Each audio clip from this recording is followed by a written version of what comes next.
Madame, Monsieur, bonjour, je vous souhaite la bienvenue dans le JT de la Revue Fiduciaire pour cette nouvelle semaine d'actualité juridique. Au programme de ce lundi 30 janvier, taux réduit d'IS pour les PME, révision mensuelle du taux d'usure et paiement du salaire. C'est parti!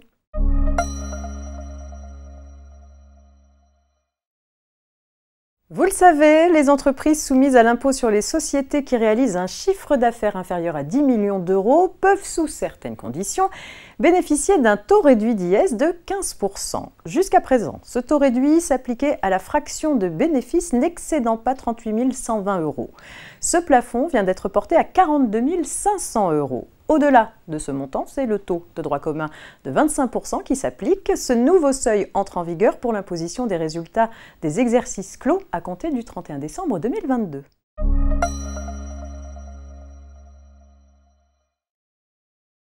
Pour protéger les emprunteurs d'éventuels abus, le taux de l'usure détermine le taux maximum que les établissements de crédit sont autorisés à pratiquer lorsqu'ils accordent un prêt. Différents seuils sont arrêtés en fonction du montant emprunté, de la durée d'emprunt et de la catégorie de prêt.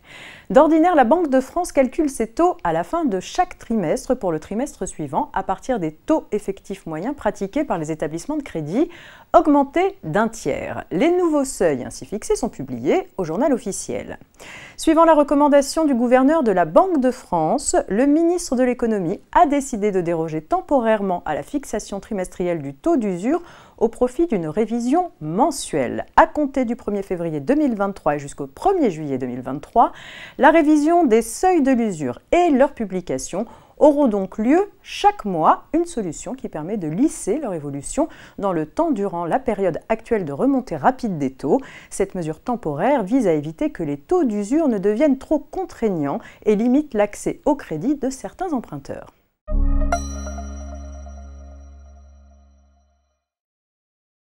La loi Rixain a modifié les modalités de paiement du salaire afin de favoriser l'autonomie financière des femmes, en particulier en cas de séparation, et de lutter contre les éventuelles situations d'emprise du conjoint ou des proches. C'est pourquoi, depuis le 27 décembre 2022, le salaire payé par chèque barré ou par virement doit l'être sur un compte bancaire ou postal dont le salarié est titulaire ou co-titulaire. Depuis cette date, un salarié ne peut plus mandater un tiers pour percevoir son salaire.